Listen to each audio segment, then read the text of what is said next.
Today, in addition to the evening talk, we also have the annual general meeting for our committee.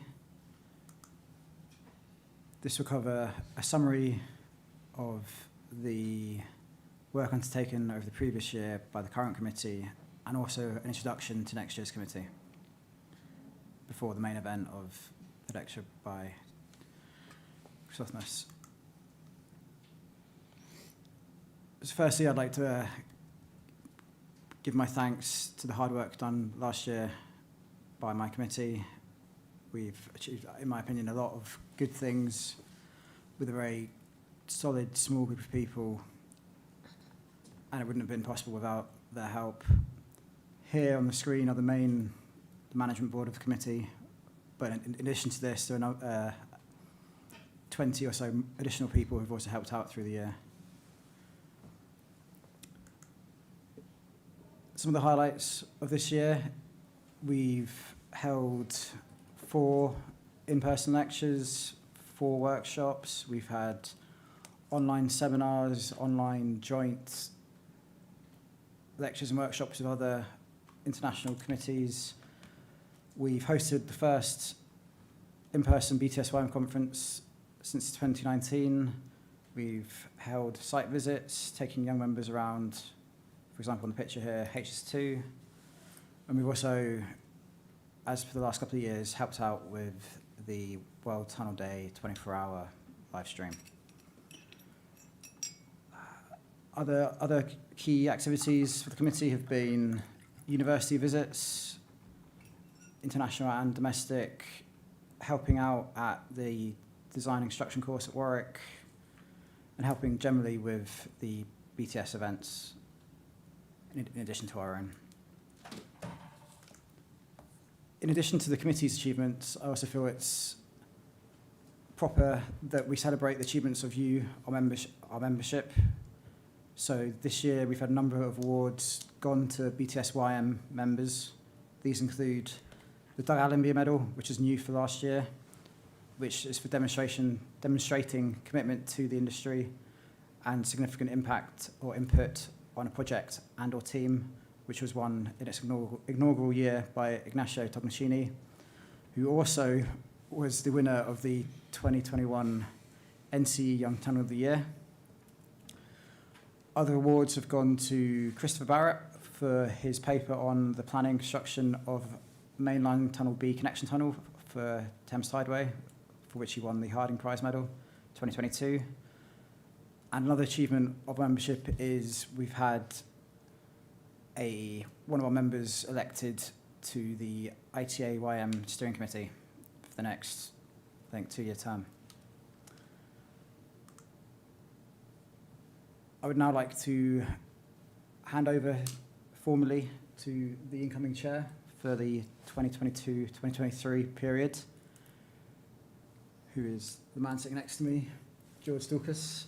Okay, thank you very much. Thanks everyone for being here, and for our online members, thanks for attending.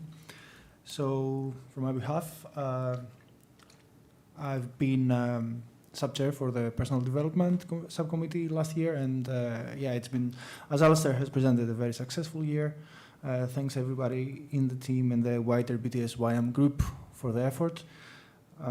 And we hope we continue this upward trend this year. So I think we can move to the next slide to present the 22-23 committee. So for secretary, we will have Thomas McGowan. Thomas actually is the man who originally set up the YouTube entity for BTSYM, if I'm not mistaken, and thank you very much for that. He's been very active for quite a few years now for the BTSYM. He has experience, and we are all certain he's going to do a magnificent job as a secretary. And for our liaison with the BGA Early Careers Group, we will have Arabelle. Arabelle has been acting as member of the professional development last year, and she's very active in both groups, so we hope she will bridge the communications between these sister groups. If we can move to the next slides. Benjamin Lafarga, he will be the subchair for the professional development, and Sandeep Nirmal will be the subchair for the schools and universities, and for media and social Aya Hassan. Without further ado, I'd like to introduce now our speaker for tonight, Dr. Chrysothemis Paraskevopoulou. Chrysothemis is actually comes from Greece, the same country as I do come from. She is a mining engineer with a postgraduate studies in tunneling and geological engineering from NTUA Athens. And since then, she also completed her PhD in tunneling in Queen's University in Canada, if I'm not mistaken. Yeah. Since 2017, she was appointed assistant professor at the University of Leeds to teach rock mechanics, tunneling, and geotechnical related courses. Apart from that, in September 2022 this year, Chrysothemis became the director of the prestigious MSc of Engineering Geology at the University of Leeds. To add even more to her already busy schedule, she is an active member of both the British and the Greek Tunneling Society, and she is chairing the Greek Tunneling Society Young Members Group. And from now, yeah, I think the stage is yours. Thank you very much. Can I get the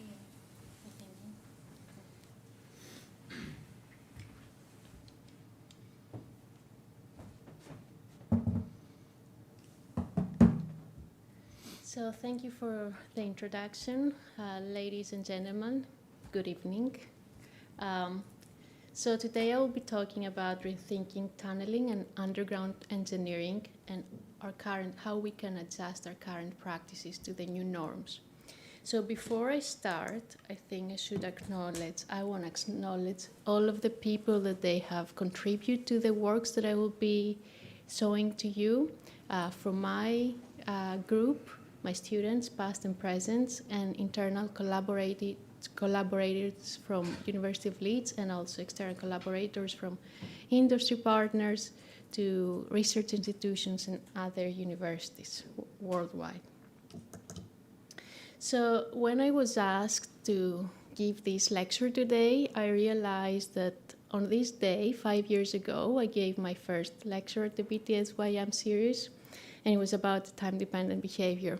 And that made me think or reflect on what has happened during the last 5 years. So here I'm showing you a timeline of some events. Disclaimer, I don't think that these are the most important, or some of them are the most important. Many more things have happened, just to use these to get to my point. So we can see that Elon Musk started thinking of buying Twitter. We all were observers of what's going to happen to the States. We had royal weddings, royal babies, some good innovations in space industry, elections with what's going to happen with Brexit. We start being more cautious about climate change and have more, younger generation advocates about that. Even Mirror took it seriously and put it as a headline. And then 2020 came, where COVID made us pause how the world works for a while. But we managed, and we tried to, although we changed our working environments, working habits, even social habits for a while, then the world started waking up, and we had to deal with Megxit and other chaos in the States. Even Bezos went to the space with the first ever crewed space trip, but he didn't manage to be the person of the year that year.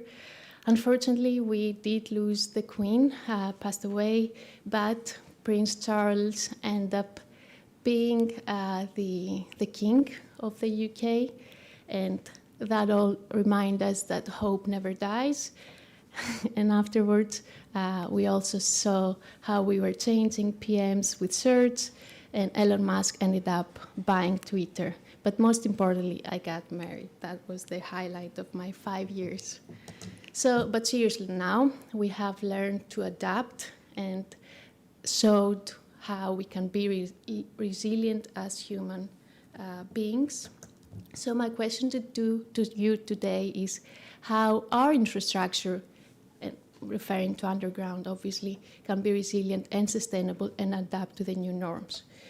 So I will have a more general talk today, showing to you some projects that I'm going to be examples of my research group and of the work of my research group, and with my collaborators as well, and use these as arguments how we need, why there is a need of adapting our current practices. So the population growing with a decreasing rate, but it's growing. So right now we are about 8 billion in this planet, and there are going to be 11 billion in 80 years. So the question here is how we can accommodate this new population coming. And sometimes the sky is the limit in urban areas, and this is a nice example that I usually use from my hometown, Athens, where the sky is the limit, and we have regulations by law that we cannot exceed buildings that should surpass 12 floors to make sure we don't block this nice view of Acropolis, and hopefully you all see it next year at the WTC. But this is just an example. Obviously, metropolis do have like other constraints that where we need to think of other ways of how we can expand or accommodate the new population. And you guess right, underground space is our solution, and how we can actually utilize at the maximum and optimize their usage. And all of you are aware, I believe, on the different applications that we use the underground space. So transportation, parking, storage facilities, groundwater, geothermal energy, even recreational facilities, and farming, underground farming. So I couldn't agree more with the vision of Itacus, the Committee of Underground Space of ITA, that the next level up is down. And even in areas where space is not a restriction, there are better ways of utilizing the space we have. So this is a very nice example. It's the Cliff of Moher's in Ireland. The UN acknowledged this as a natural heritage landmark.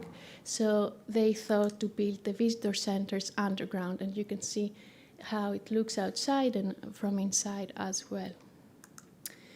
Another use of the underground space, obviously, if I ask you who wouldn't like to spend their summer in this really nice house, I guess most of you have said yes. So this is a very nice architectural example that I use on how they have managed to build this and be in harmony with the landscape, not distracting or disrupting the landscape.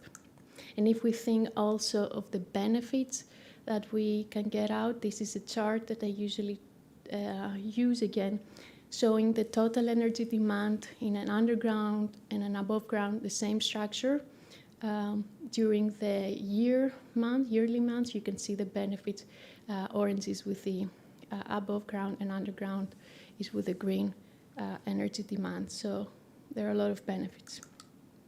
We cannot talk about underground space if we don't talk about or speak or discuss sustainability.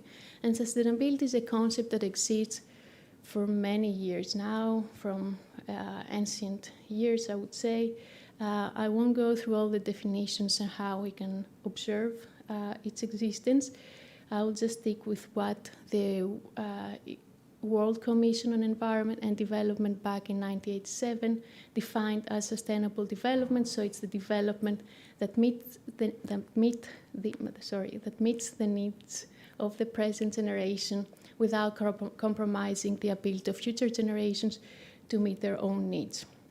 So in order to have a successful underground space model, and I'm using the proposed model that Admiral and Cornaro proposed in their book a few years ago, we need to think of the past, the present, and the future, and this is how we can plan for underground projects by starting from this circle in the middle of the slide, from outwards inwards to looking at the stability of the subsurface, then the impact of existing ecosystems, then the interaction with other underground structures, and then we can have like a successful underground space development.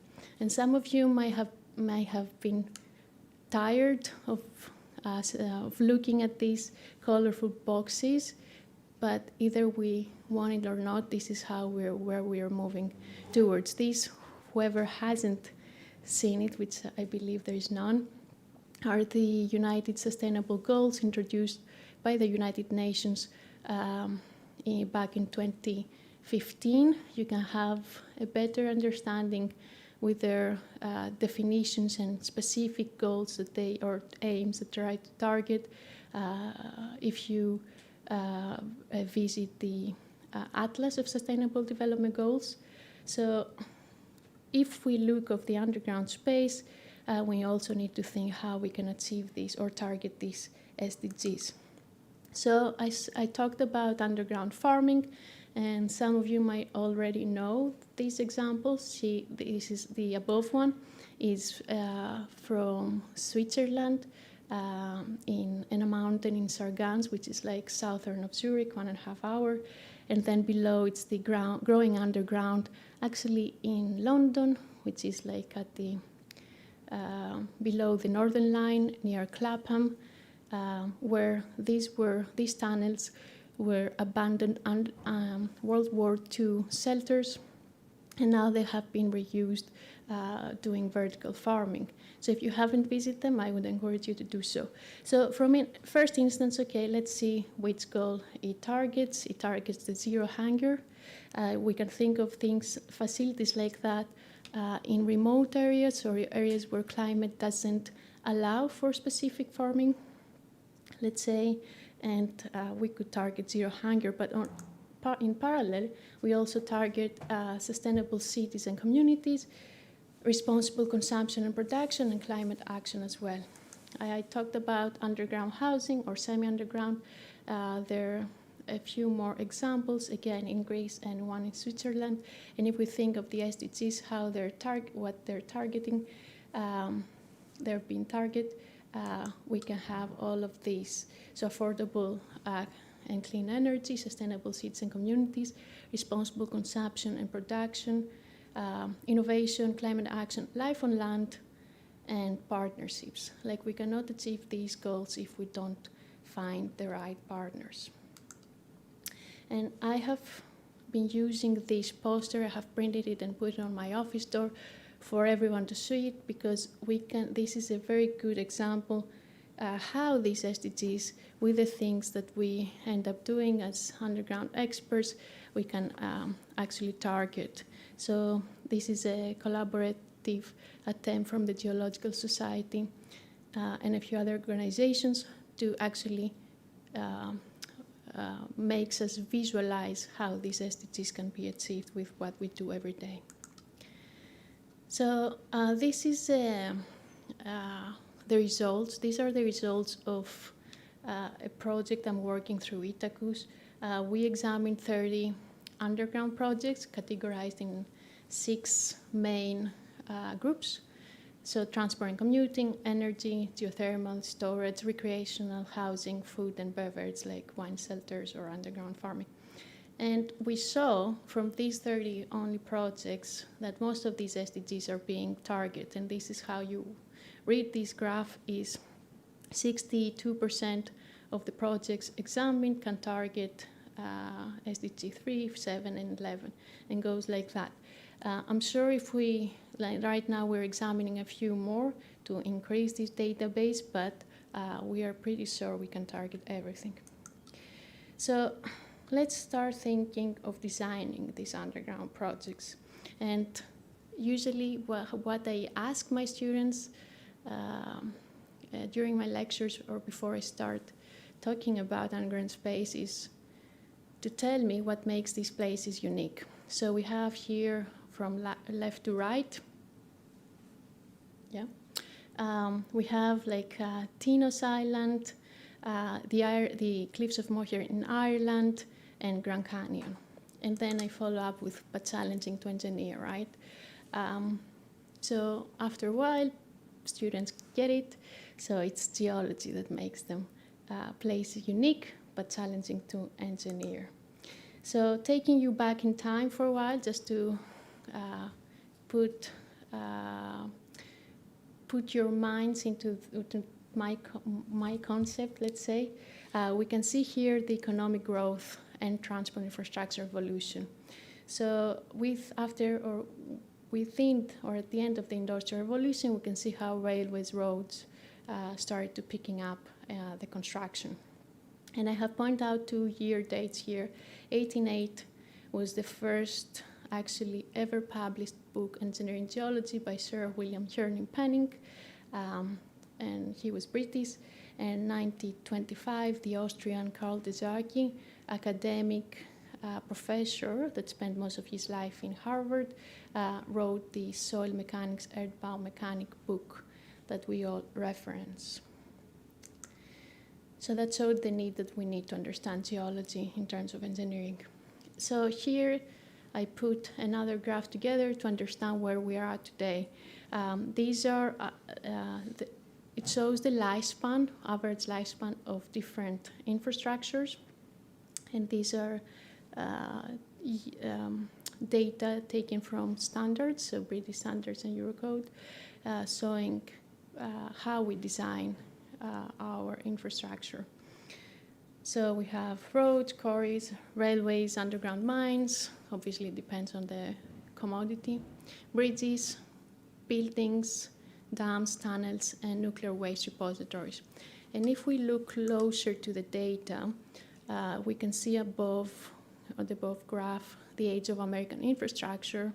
And here you can see that a few of them, or most of them, either have approached or have exceeded their average lifespan. And these are data from 2020 to 2021. And at the bottom graph, you can see UK data on slopes, so from Network, Rail, and also Highways England. And you can see how, when they were constructed, right? So you can see the Network Rail, because of the boom in the network that I will be talking about in a few slides. There was a lot of construction, and also Highways England. And if you think all of these in terms of their lifespan, most of them have been exceeded by now. So if we also consider the infrastructure or tunnels or infrastructure projects, let's say, as assets, they go through 3 main periods, and this is also related to the risk of failure. So at the beginning, we have the early life with decreasing risk of failure, the useful life where we have constant failure rate, and then we have the wear out period with increasing risk of failure that is being characterized by, or is being or likely to be dominated by increased inspection and maintenance. And I have inferred from all of these that we are at this usually period when we're dealing with infrastructure that have been approaching or exceeding their lifetime.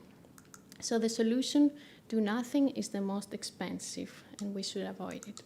So I'm asking you, can we prolong their lifespan? Can we repurpose these, if not in service, and be more sustainable? It's time to rethink and reconsider design criteria and approaches. And I'm not saying to take a sponge and erase everything we have done so far. No, we want to build on it and improve them and adapt to what is coming. So 2 main questions that I believe current and future underground experts, and not just engineers, but everyone involved in underground space, like planners, engineers, scientists, legal and policymakers, etc., need to address. So about the existing geostructures or underground projects, how we can prolong their lifespan and or repurpose and reuse them. And for new ones, we need to reconsider the guidelines. So we need to learn from the past and plan for the future. So let's focus a little bit more on underground projects. Here we can see cost overruns and construction incidents. This is a nice table that we shouldn't be proud of it. You can see the cost overruns of different projects around the world, and you can see that even when things go wrong, can go very, very wrong, and can cost 9 times what it was the initial budget. And we can also see how the incidents during construction have started to decrease at a specific time where the code of practice started being into place, and it was 2006. From that graph, so this is a database we have built upon and developed with some collaborators from Rural Consult and with one of my past students. So we have a decrease in construction incidents, which is great because it shows that the code of practice works. But if we look at the failure types before and after the code, you can see that the reasons why are the same, that this happens. So you have phase with the blue, overstressing of support with this light orange or creme, fire, crown, earthquake, and others. But like the main reasons, phase instabilities and overstressing of support govern the failure incidents or the construction incident. And as Carl Desagi have said, tunneling is at the borderline between geology and engineering. And when I say tunneling, I mean the creation of vacancies in the subsurface. So we all, and hopefully these stats are still correct. I took this from a couple of years study ago. The annual tunneling industry market increases 7%. So if this goes on, we need to address it also. So this figure shows the 3 levels of uncertainty. So in everything we do, we can quantify uncertainty into these 3 levels, from low to medium to high, green, yellow, and red. So we have at the green, the low level, we have things that we know, so this is a safe place.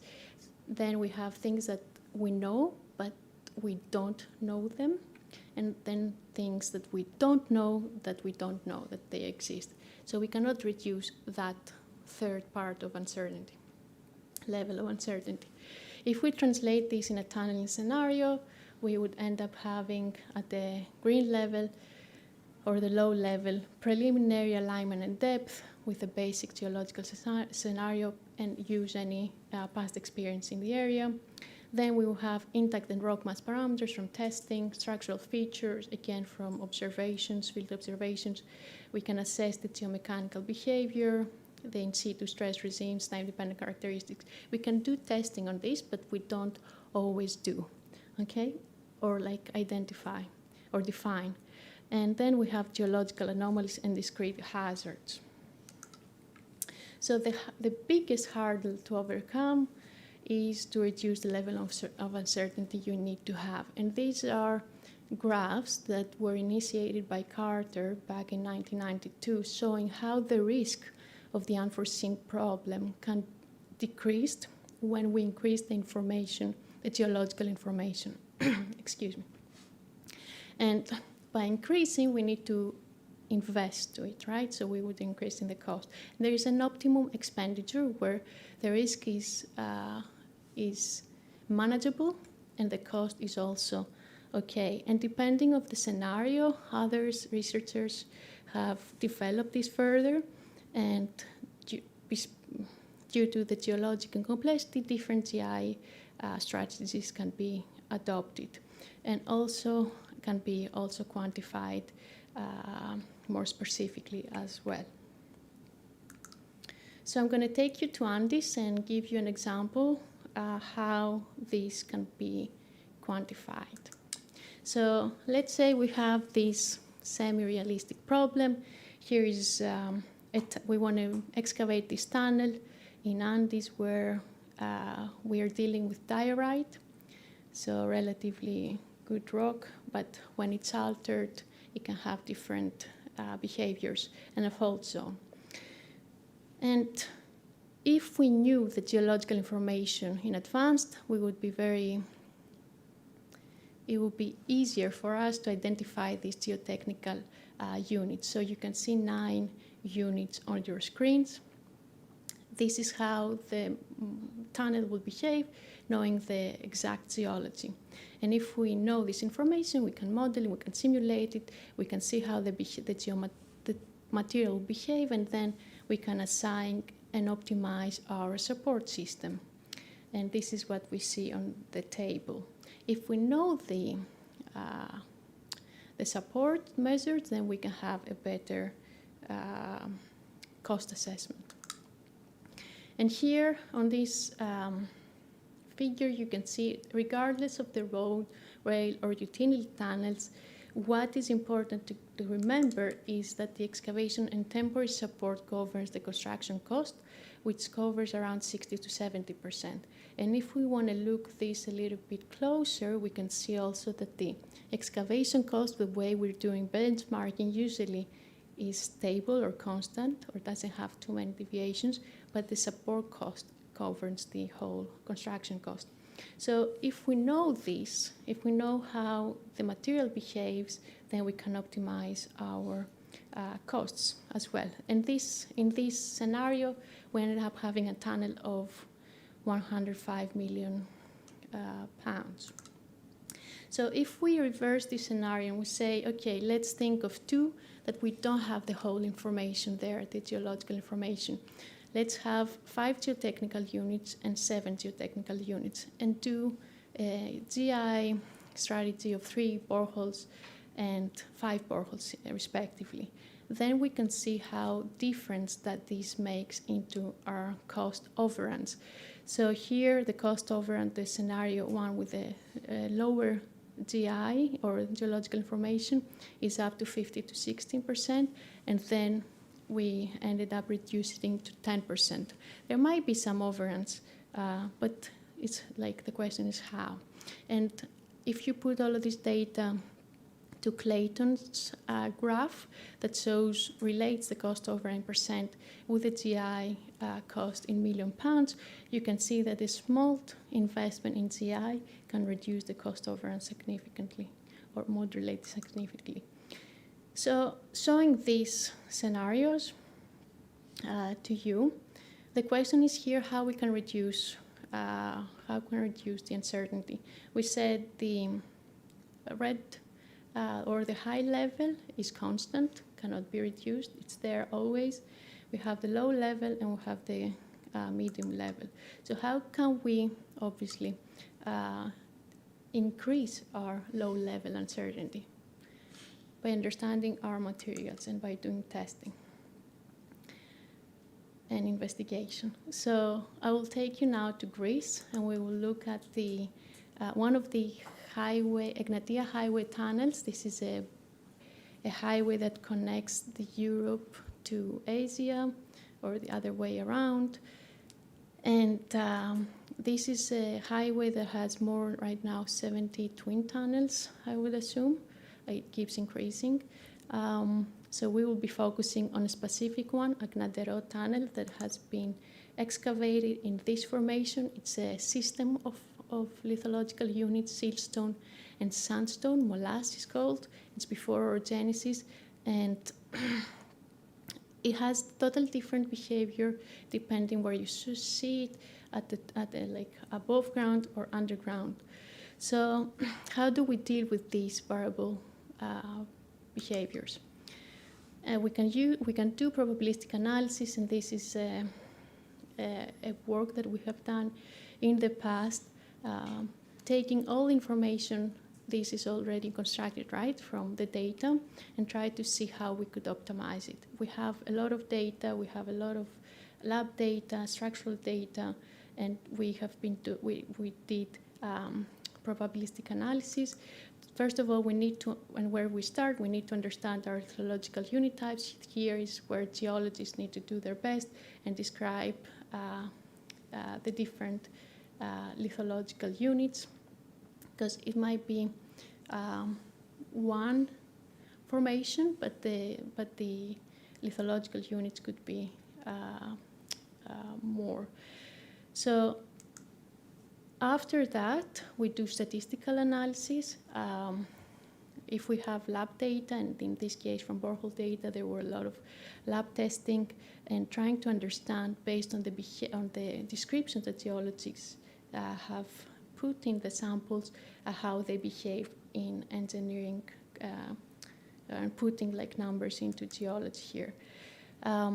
Then we can compare key, and we can relate key parameters, design parameters, Young modulus, and intact rock strength. And depending, here you can see different behaviors from siltstone and siltstone to sandstone. You can start understanding how the material behaves. Even if they have like variabilities, if it is not just a sandstone or siltstone, have like different percentages. The same we can do with the structural data. So this is RQT, and we have grouped them depending on the depth that they were taking off, and do again probabilistic analysis and understand, in order to put input parameters in our design, right? Because if you end up having so many data, which one you're going to use in your analysis. And similar with structural data, bedding and joints and folds, and how they are oriented in the space, so we can actually do some kinematic analysis and stability structural analysis. Only then, we had before 7 lithological units. In the specific section, we ended up having 3, type 2, type 4, and type 5. And then we could understand, knowing the parameters, we can have the geotechnical models. Here we call them rock mass types, where we assign parameters based on all of this. And these are the input parameters for the analysis. Only then, knowing the in situ stress conditions and in situ conditions, I would say, and structural orientations, we can understand how these rock mass types can behave, and then we can have rock mass behavior types, right? So what is going to be what we are anticipating. Only then we can go and put into this black box our numbers and get ideas, because right now we are simulating most probable scenarios to that they're feasible to happen. We don't start like from the beginning doing all of these parametric analysis if they're not probable to take place or occur, right? So then we can get displacements and strain data to actually design our support. And this methodology obviously can be adopted in any situation where we have data. And this is why it is important to get data. So our problem is geological uncertainty, and the challenges we end up having is cost overruns and construction incidents. And the solution is design optimization. So I will be giving briefly two examples. One is related to overbreaks, and the other to time-dependent behavior. So here we have showing some overbreaks. They can be structural-driven failures and and stress-driven failures. Usually happens, or no, when we talk about overbreaks, it happens at the highly damaged zone. All of you might have known if you're into tunnel design, excavation damaged zones and influence zones. We're only looking at the highly damaged zone, the one that we have disturbed just after excavation. And also can be stress-induced, so when the principal stress over the strength of the rock mass is more than 40% of the UCS, which is CI, the crack initiation threshold, then we can anticipate overbreaks in forms of minor spalling, and depending how this ratio is, moderate overbreak and serious overbreak. So how do we use all of this information and try to make something useful? So by utilizing Q, is a classification system introduced, or index, introduced by Barton, mid-70s. They have observed, after utilizing it for many, many years into different projects, that we can anticipate overbreak when this ratio, that is one of the parameters used in Q, is more than 6, so the number of joints and the roughness of joints. Then we can, and also this is the structural driven scenario. So by knowing these two parameters, how we can utilize it and optimize our, or improve our design approaches.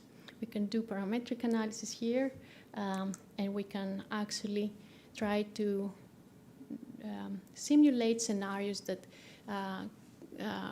agree with the conditions that we have set before. And we can do that, and then we can start measuring the overbreak when we observe one. So this is another piece of work, one of the past students, Rebecca Eckenberg. And because it's also a structural driven problem, we can use this continuum software. Here is UDEC method, where we define overbreak as the ratio or the difference between the overbreak extension, let's say, minus the tunnel radius over the radius, so we can have normalized and percentages values. If we do that, we can come up with these nice formulas at the bottom, where knowing K ratio, which is stress, knowing the joint spacing, and Q, we can actually quantify preliminary the overbreak by utilizing this. So moving on to time-dependent phenomenon, I'm not going to go through this in detail. If you want to find more, you can watch my first lecture back in like 5 years ago, the BTS, somewhere on YouTube. So I will only be focusing on creep and strength degradation, but there are also other phenomena that can happen simultaneously or individually in tunneling or underground project, in geotechnical engineering in general, but we're focused on tunneling, consolidation, dilation, swelling, stress relaxation, etc. So how do we get or identify that our materials could potentially exhibit one of these phenomena? And as I said, in a tunneling environment, we can end up having to deal with many of them, or one of them. And the displacement on the extensometer, or the values on the extensometer, can be a summation or the result of one or many acting at the same time or in parallel. And again, it is important to understand what is the material that we're dealing with, because it matters. Geology matters. It will differently behave a brittle material than a ductile material under the same conditions. And we can test this in the lab by changing our boundary conditions, by holding the stress constant or the strain constant. And we can observe relaxation or creep happening. We can use this. This is an example of one of the tests a few years ago I performed in Zurich at ETH. So we can get data like this at the bottom left, where you have displacement, let's think about it, or strain versus time. So you can see this ongoing behavior happening. We can then curve fit this data, and we can get parameters where we can input into models that we use in numerical modeling, or we can also get time to failure data to understand the long-term strength and how it degrades over time. And why we care? Because when we're asked to design these facilities, nuclear waste disposal facilities around the world, we should understand the long-term behavior of host rocks and what is above. And this is another work that combines both the time-dependent behavior and the long-term strength, and develops a model that can combine both, and it feeds into a software where you can actually simulate this decrease but also due to time or increase on displacement due to time dependency, but also progressive failure due to long-term strength degradation. So all the information is out there. The thing is how, and the tools, how we utilize them. And if we are not thinking too far in terms of time, and we can also actually experience time-dependent behavior in tunneling, where we end up having these very big closures and convergence. And this idea of time-dependent behavior can also be used in simulating tunnel design. And these are some results from work I have done in the past, where you can actually put also the duration of your shifts into the model and understand the impact of how long your shift might be in terms of time to the behavior of the rock mass. And why it is important, because if you don't acknowledge that behavior, we can end up underestimating your displacement and then overstressing your support, and then you end up having failures. And these are LDPs, longitudinal displacement profiles of the different models run. So I'm going to take you back to the UK. So a few examples of sustainable tunneling and underground engineering. I talked about Industrial Revolution, and here is Queen Victoria, where she had envisioned to expand railway network and connect the UK. So you can see the stats from 1830s. The railway network was only 100 miles. And then 20 years later, it expanded to 6,500 miles. This yielded the construction of 250 railway tunnels that most of them are currently being used today. And they were mainly designed by Mark Brunel. Most of you should know this pioneer engineer into tunneling. So we were looking at this White Bull tunnel. It was built by Brunel actually in Somerset. In the year of 1844, so it's around 180 years now. So it was built on a very weak sandstone and mudstones, and now the reason here is how we can continue to use this, but we need to enlarge its diameter because of specifications of network rail. They need to be electrified, and we need more room.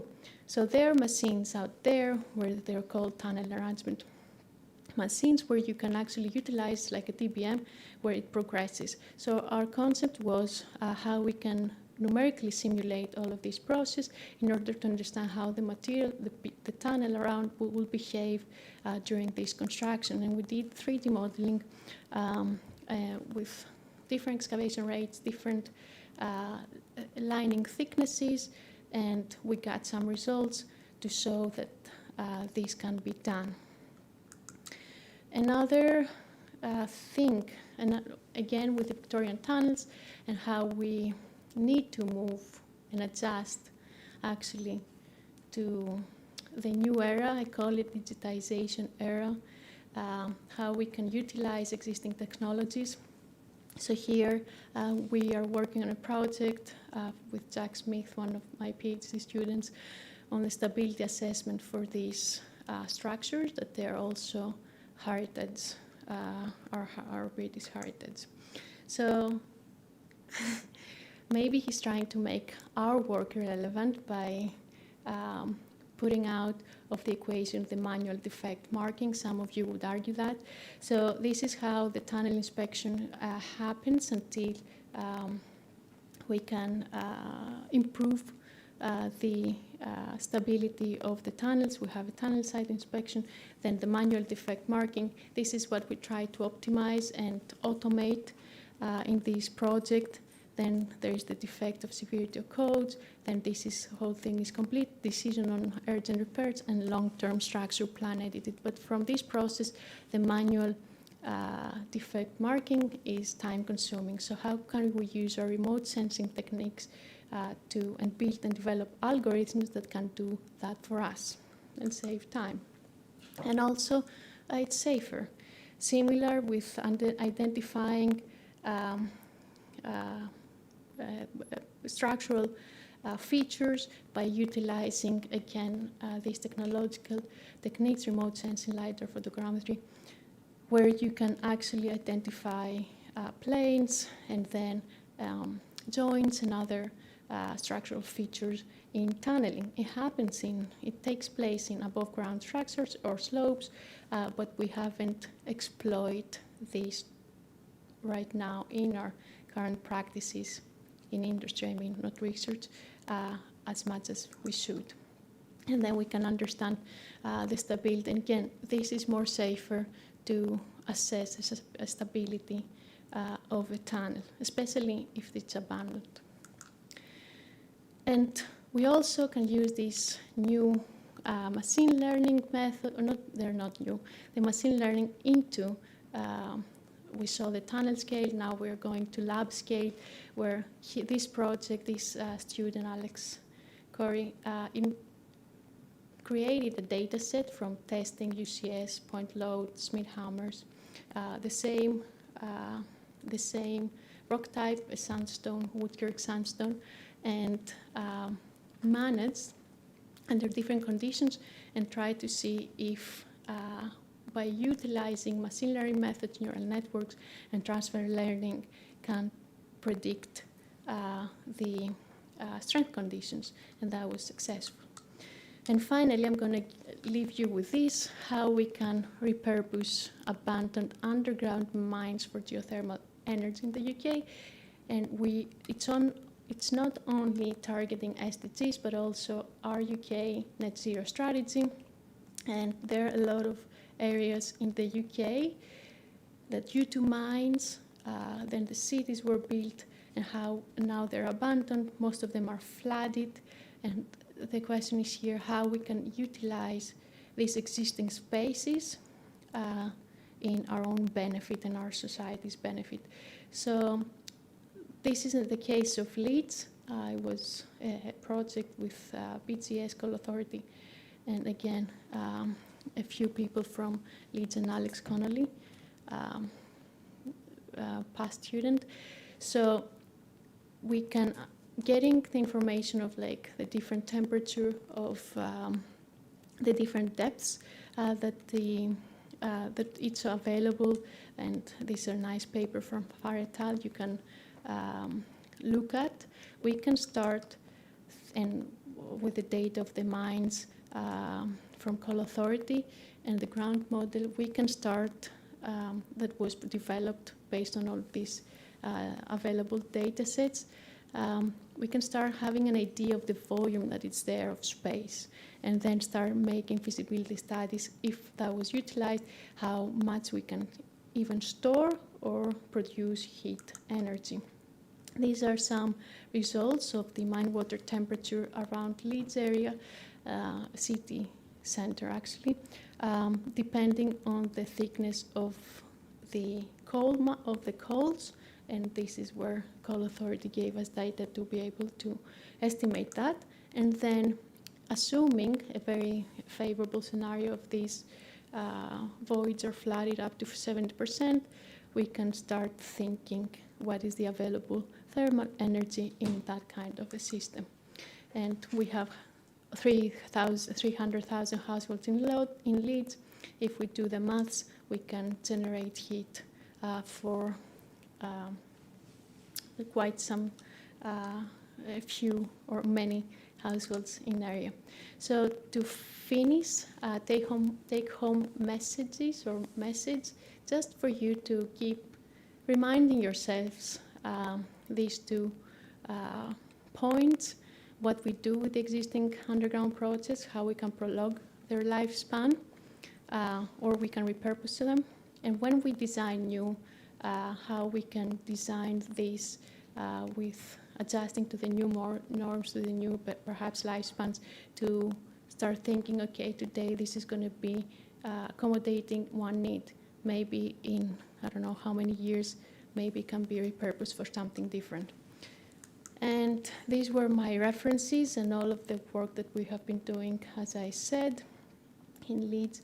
And again, I want to acknowledge both my past, present students for all of this work they have been doing, and also collaborators. Without them, this couldn't be feasible. I would like also to welcome you to the next year's World Talent Congress, and it's going to take place in Athens in next May. Beautiful month to visit Greece. And yeah, we have also a site. You can see, you can find all the information, but you can also talk to George and myself. We will be organizing the young members events, and we hope that you're going to have fun. And a few invitations: if you have research work in advanced numerical modeling and technical engineering, I'm co-editing with Benoit Jones, Dr. Benoit Jones, one special issue in geosciences. And also, if you want to get involved with ITACUS, we always are happy to get more more young professionals involved. And with that, I want to thank you, and perhaps I will see you in 5 years. Make it a tradition.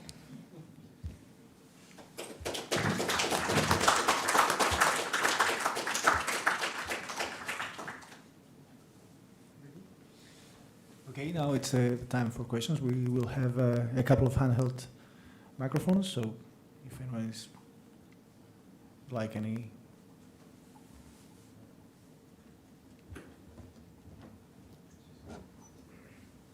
Hi, Christian Garner from Arrow. Okay. I'm just interested in hearing what you think about SDGs. I mean, in my perspective, I feel as though they're almost plastered onto existing projects. It's like, oh yeah, we're achieving these, but we didn't consider them the beginning of the design stage.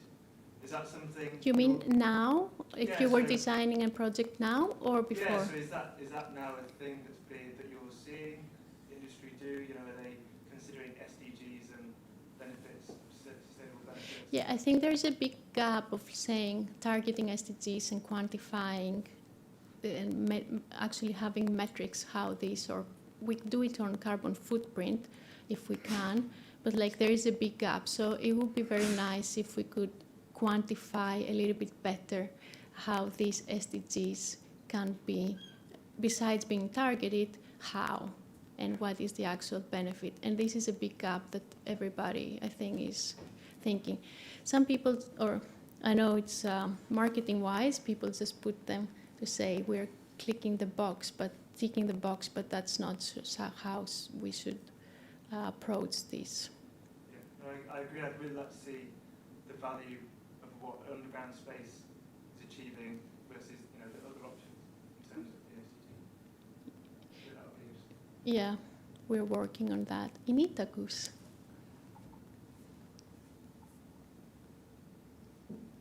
Don't be shy. Yes. I was going to ask about SDGs as well, but the question's been asked. Think of another. Hi, I'm Matthew, work for Regardless of Euston. So I didn't know if I misunderstood, but you were saying about the time dependence Yeah. on the things. So in simple terms, are you saying if we put the lining in sooner? No, I'm not saying that. No. I'm saying we need to do an analysis, understand how the material will behave over time, and then we can decide when is the actual time to put the lining and the support. I'm not saying to leave it unsupported on anything, because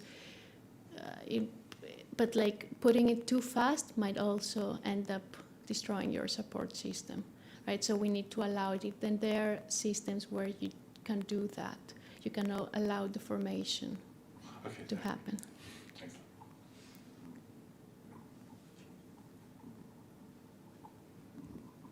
I know there was a lot. Thomas? I just threw everything to you.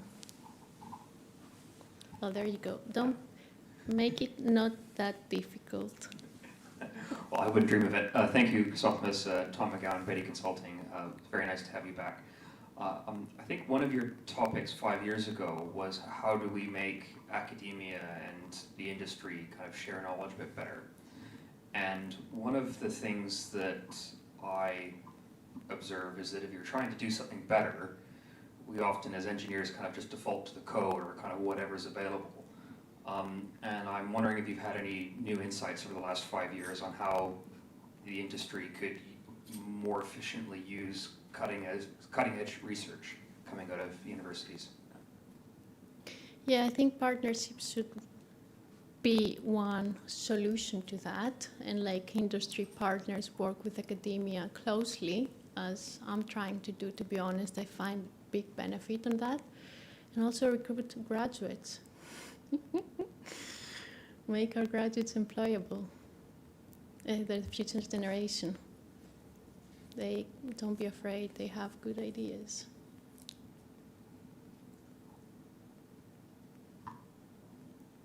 Okay, I think that That's enough. that concludes the session. I So think that's enough. thank you once again, Chrysothemis, for being here for us and for the very comprehensive presentation. And thanks everybody for taking the time and attending in person.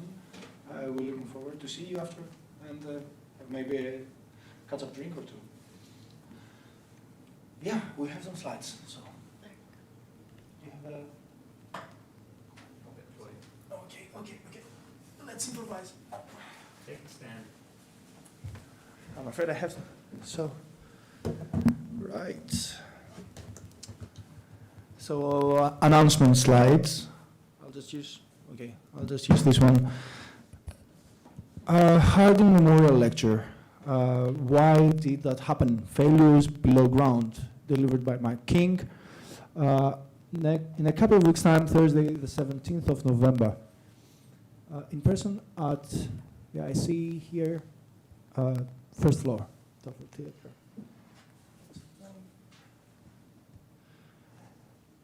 Okay, this is the month where the BTS Health and Safety course is held from Monday 21st to Tuesday 23rd. I think that's Wednesday. Okay. BTS members rate is £195, non-members rate 230. So yeah, do subscribe, get the membership. That's one perk. For a full list of contents of the course and also to book a place, just visit British Tunneling Society's website as described below. On Friday the 2nd of December, we will be having the National Tunneling Day festivities. Keep an eye on the BTS Young members' social media accounts for further details. Yeah, it's a really nice collaborative event with other sibling members of the ITA Young member group. Harding Prize 2023 call for papers, original papers on any subject relating to tunneling by 10th of February next year. And yeah, this competition is open to any individual aged 33 or under. As Alistair said, one of the young members' achievements is the Doug Allenby Memorial Medal, and the call for nominations will be opening soon.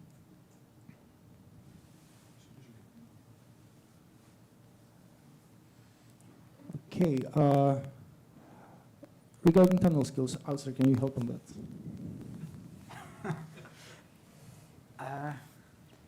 Yeah, it's just awareness of some of the materials that tunnel schools have available on the website, including this, well, newly developed as of last year, immersive VR,